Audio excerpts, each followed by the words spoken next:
আমরা কি করছি? এখন আমরা গোল মুক্তার জন্য মানে যেটা মেন্টাল টিস্যু অপারেশন ওটার জন্য প্রস্তুতি নিচ্ছি।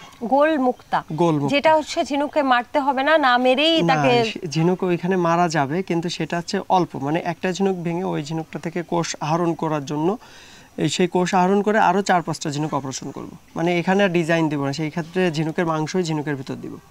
এটা আবার কিভাবে একটু বলেন দেখি। মানে প্রথমে একটা ঝিনুক আমি ভাঙি, যে একটা ঝিনুককে মারতে হবে, তাহলে একটা ঝিনুককে মেরে এটা থেকে 4-5টা ঝিনুক ক্রিটিক্যাল অপারেশন চলছে। এই ঝিনুকটা মারার পরে এইখান থেকে আমি হচ্ছে এর যে মেন্টাল পর্দাটা আছে এটা সংগ্রহ করব। আচ্ছা, এইখান থেকে আমি প্রথম পর্দাটা কালেক্ট করে নেব।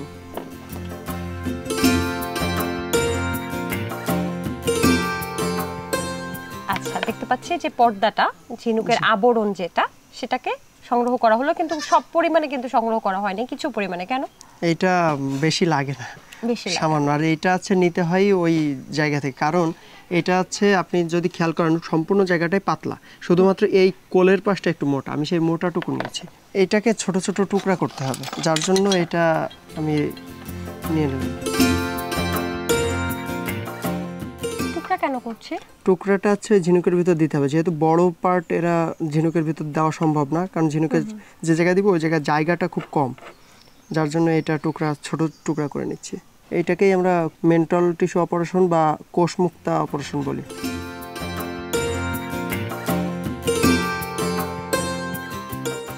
এগুলো কয়টার জন্য কাটছেন? এইটা আপনার একটা ঝিনুকে 4টা করে দেওয়া যায়। যদি ঝিনুকে ওটা ফেলে দিলেন যে? ওইটার কোনো দরকার নেই। 8টা ক্ষুদ্র ক্ষুদ্র অংশে ভাগ করলেন আপনি? জি জি জি, এখানে একটু পানি দিলাম এটা জীবিত রাখার জন্য, মানে শুকায় যাতে না যায়। এখন তাহলে আমরা এটাকে ভেতরে দিয়ে দিই টিস্যুটা। টিস্যু আবার বেশি সময় বাইরে রাখা যাবে না, মারা যাবে, মারা গেলে আবার ওইটাই মুক্ত হবে না। এর ভেতরে আমি হচ্ছে একটা ছোট করে পকেট তৈরি করে নেব। এর পর্দায় এইটা হচ্ছে আপনার পকেটটা হবে এই চামড়াটার মধ্যভাগ অঞ্চলে, মানে এই দেখেন উপরেও ফাঁকা হবে না, নিচেও ফোঁটা হবে না, সে অবস্থায় দিতে হবে, না হলে এটা হচ্ছে গোলমুক্তটা হবে না। এই যে এটা নিলাম, এ দেখেন আমি একটা পকেট করে রাখছি, মানে এই যে সুইটা ঢুকিয়ে পকেটটা করে নিলেন। জি জি জি জি, একটা ঝিনুকে 4টা করা যায়। এটা আমাদের অপারেশন শেষ, এরপরে এটাকে আমরা মেডিসিনে রাখবো, তারপর পানিতে রেখে দিব। এটা হয়ে আপনারা বলেন 4টা ঢুকানো যায়, এখন দুটো মানে আপাতত দুটো দেখানোর জন্য এটাই করলাম। আচ্ছা, এইটাকে মেডিসিনের পাত্রে কতক্ষণ ভিজিয়ে রাখবেন? 24 ঘন্টা রাখি। 24 ঘন্টা রাখার পরে আবার হচ্ছে এটাকে পুকুরে রাখব। ঠিক আছে দর্শক, বুঝতেই পারলেন এভাবেই আসলে মুক্তা উৎপাদন হয়। ওইভাবে অপারেশন করার পর তাহলে 11 থেকে 12 মাস পরে এইভাবে এরকম হবে। তাহলে এটা কেটে নেওয়ার পর কেমন হবে, কি দিয়ে কাটেন আপনারা? এটা আমরা হচ্ছে বাড়তি অংশ যেটা আছে, মানে এই খোলসটা সম্পূর্ণ আমার দরকার নাই, আমরা বাড়তি অংশ এই যে এই মাপে কেটে ফেলি। আচ্ছা, এটা কি দিয়ে কাটেন? এটা আমাদের হচ্ছে এই মেশিনটা দিয়ে কাটি। আচ্ছা, এই মেশিনটা দিয়ে কাটেন, তাহলে এরকম হবে? হ্যাঁ, এরকম কাটার পরে আমরা হচ্ছে এই যে কাটার পরে আমরা এই যে জুয়েলারিগুলো আছে এই জুয়েলারিটা উৎপাদন করি।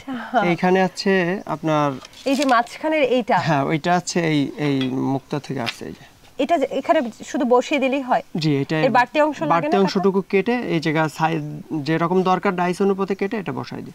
বাহ, চমৎকার দর্শক, এই সেই ফাইনাল প্রোডাক্ট যেটা অতি মূল্যবান মুক্তা, যেটা হচ্ছে একেবারে পুকুরের গভীর থেকে ঝিনুকের মাধ্যমে উৎপাদিত হয়। কি সুন্দর, এগুলোই চলে যায় আপনার বাসায় আপনার অলংকার হিসেবে, আপনার কানে, হয়তো গলায় বা যে কোনো জায়গায় অলংকার হিসেবে, তাই না? এবং এগুলো কিন্তু মহামূল্যবান, ভুল না করে। না, এটার মূল্যটা অনেক বেশি। এই মালাটার দাম আমরা আজকে রাখি আছে 5000 টাকা। 5000 টাকা? জি। আর এটাকে মুক্তার কোয়ালিটি বলে, যে কোয়ালিটি আছে, ভালো খারাপ কোয়ালিটি আছে। দেখতে যেরকম যেটা যত ভালো এটার কোয়ালিটি তত ভালো হয়।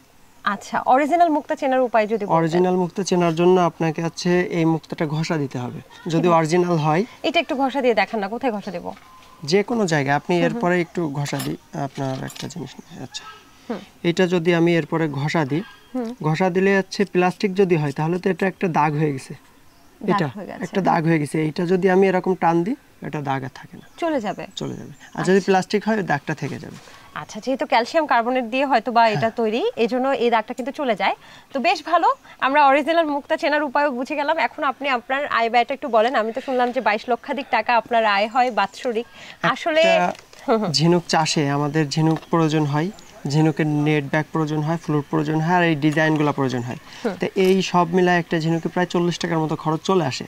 আর হ্যাঁ, একটা ঝিনুকে মুক্তা পাই যাচ্ছে আমরা 2টা। একটা মুক্তার পাইকারি সেল যদি করি 100 টাকা ভালো মুক্তা হয়, মানে এই যে গ্রেডের মুক্তা, এই মুক্তা 100 টাকা করে পাওয়া যায়। তো 100 টাকা করে হলে একটা ঝিনুকে 200 টাকা করে পাওয়া যাচ্ছে। 1000 ঝিনুক চাষ করলে সে জায়গায় আপনার 2 লাখ টাকা পাওয়া যায়।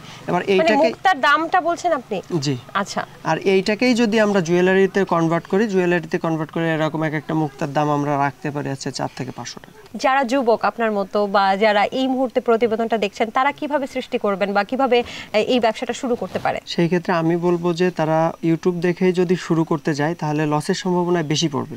তার কারণ হচ্ছে প্রপার গাইডলাইন বা প্রপার জ্ঞান অর্জন না করে যদি ঝিনুক চাষের নামে ঝিনুকে মারা গেলেই তো ঝিনুক লস।